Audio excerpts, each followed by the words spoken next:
예, 인공지능 창조자의 숨겨진 정체.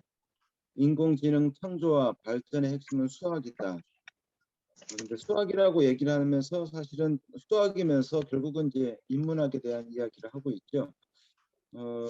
바로 이제 넘기면 중간에 이제 그 얘기가 나옵니다. 이제 인공지능은 행렬과 벡터, 선형 대수학으로 학습한다. 시작부터 사실은 저를 굉장히 난감하게 만듭니다. 이게 행렬과 벡터는, 행렬은 그래도 행렬 조금은 배웠었는데 벡터는 전혀 모르거든요. 그래서 선형 대수학, 이건 좀 제가 챕터를 잘못 결정했나 싶은 생각이 들 정도로 시작부터 이제 수학에 대한 강조를 하면서 이야기를 하고 있네요. 근데 뭐 수학 자체를 얘기하지는 않고 나중에 인문학으로 넘어가지 않습니까? 예. 그다음 페이지에 스스로 인공지능의 노예가 되는 길을 걷고 있지 않는가.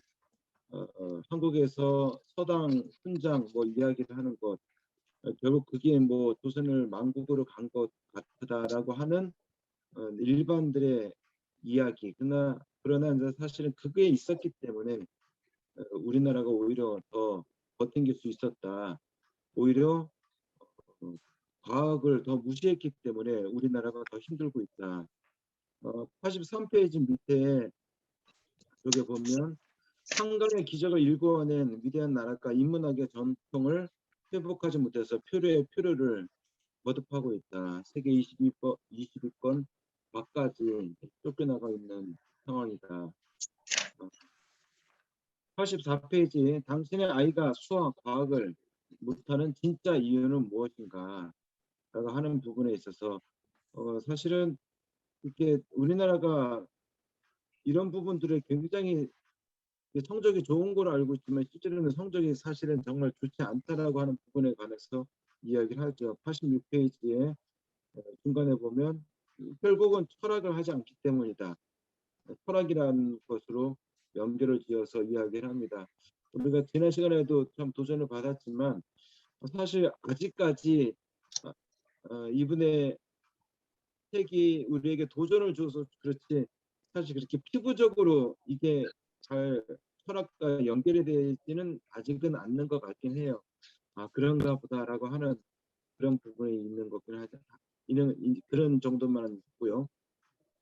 87페이지 이제 밑에서부터 오른쪽까지 보면 우리나라에는 수학의 노벨상이라고 불리는 필지상 수상자가 단 한 명도 없다. 필지상 수상자가 가장 많은 나라는 어디인가? 미국 그리고 프랑스 그리고 이제 수학의 강자는 프랑스라고 하는 것에 대해서 이야기를 하고 있습니다. 프랑스 수학의 저력은 어디에서 나오는 걸까? 답은 철학이다. 프랑스는 전 국민이 철학을 하는 나라이다라고 하는 것에 대해서 이야기를 하고 있습니다. 89페이지 아이의 미래를 위해 어떤 선택을 할 것인가. 중간에 보면 세계 최고의 철학을 하는 프랑스 아이들은 국제 수학 과학 올림피아드에서는 30위권, 세계 30위권. 우리나라는 항상 1등, 2등 막 이렇게 하죠. 네, 그것은 30위권이지만 훗날 천재 수학자와 천재 과학자로 성장해 필즈상과 노벨상을 수상하는 것은 프랑스다. 이런 이야기를 하고 있습니다.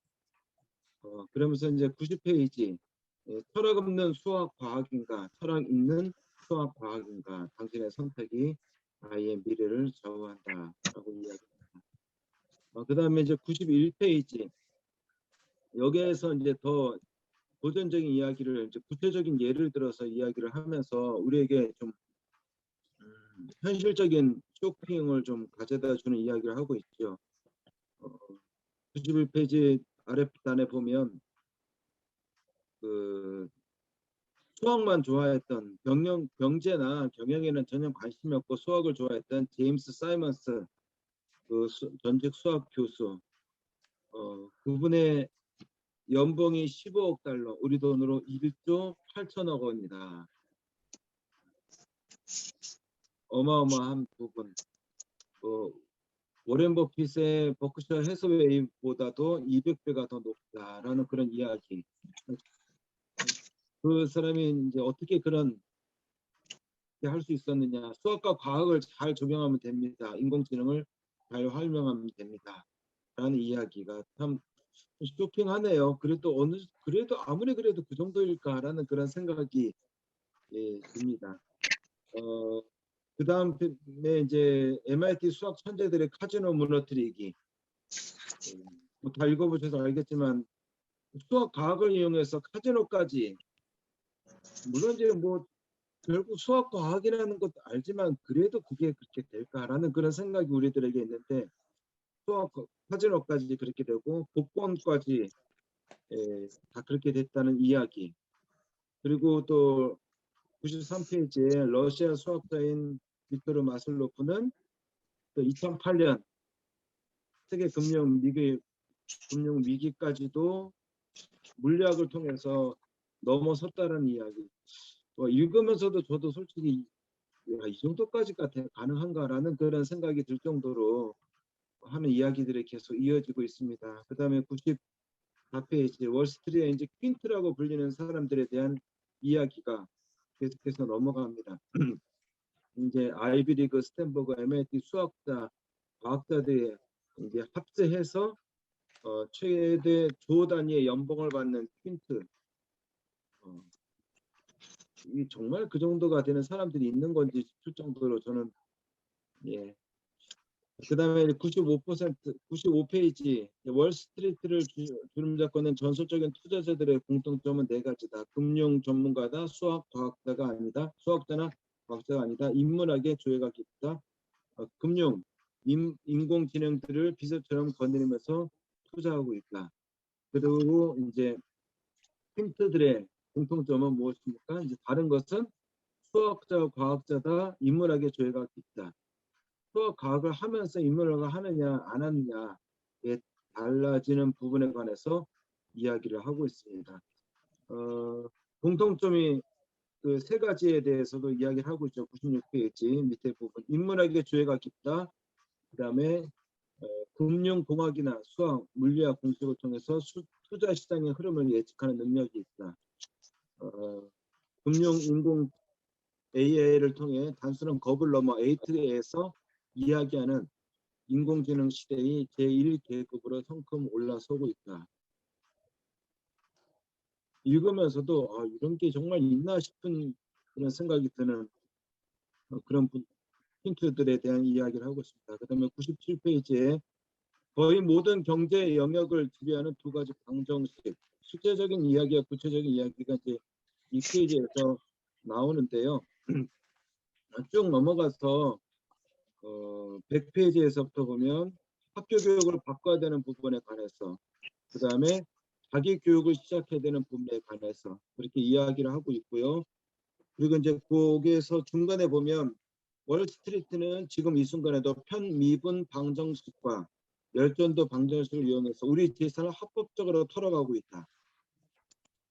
이걸 제목으로 놔둬야 되지 않을까 싶은, 월스트리트는 지금 이 순간에도 편미분 방정식과 열전도 방정식을 이용해서 우리 재산을 합법적으로 털어가고 있다. 여러 가지 금융 상품들에 대해서 이 사람들은 수학적인 방정식을 통해서 그렇게 합법적으로 가져가고 있다라는 이야기들을 그렇게 해나가고 있습니다. 그리고 나서 이제 여러 실제적인 전문가들의 이야기들이 쭉 이어지고 있는데요.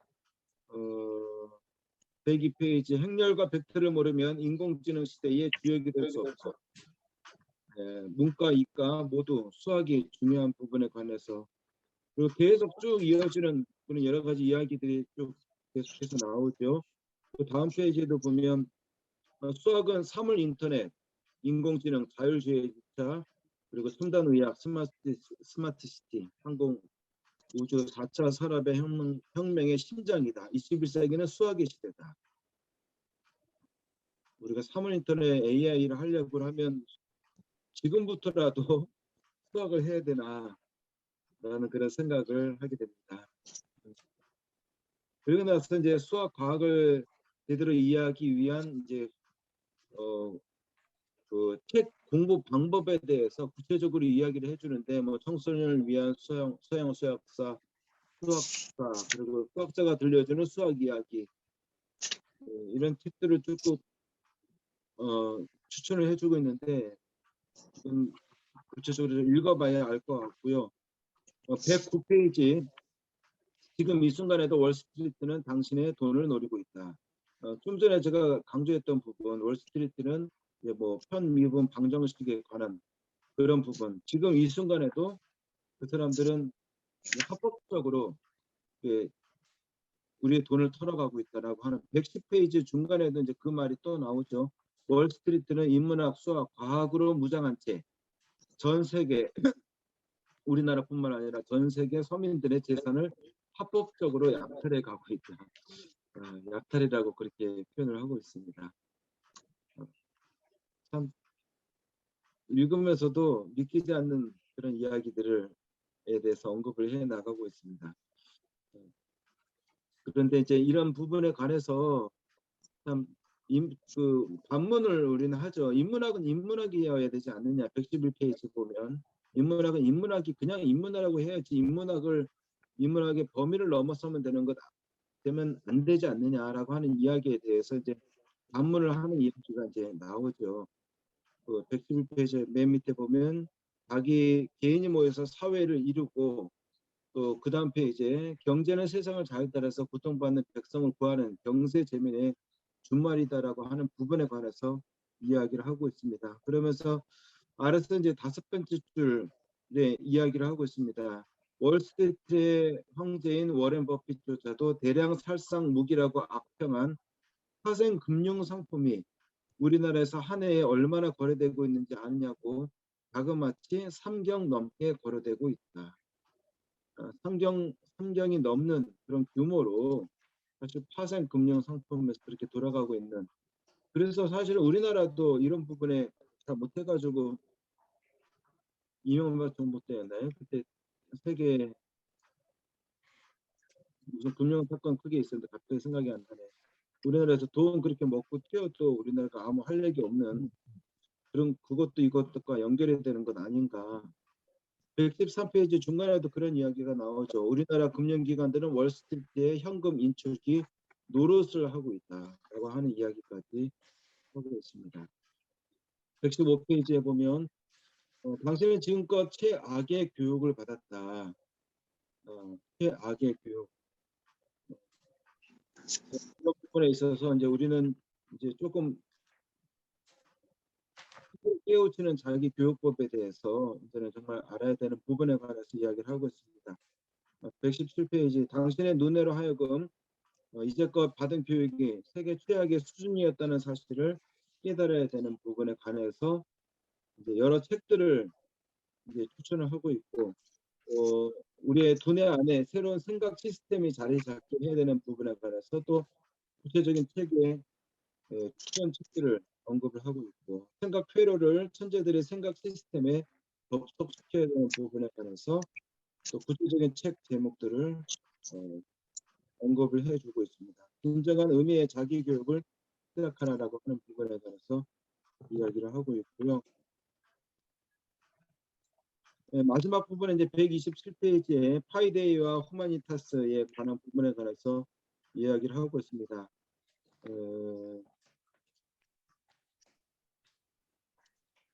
가정교육, 학교교육, 그리고 사회교육 이 세 가지의 공통점에 대해서 무엇인가 우리가 하고 있는 것에 가장 공통점은 위대함의 결여라고 하는 것, 그리고 수능이라고 하는 것을 주입하는 위대함은 키워주지 못하고 교육이라고 하는 것이 수능하는 것에 대해서만 키워주는 그런 잘못된 부분에 관해서 이야기를 하고 있고요.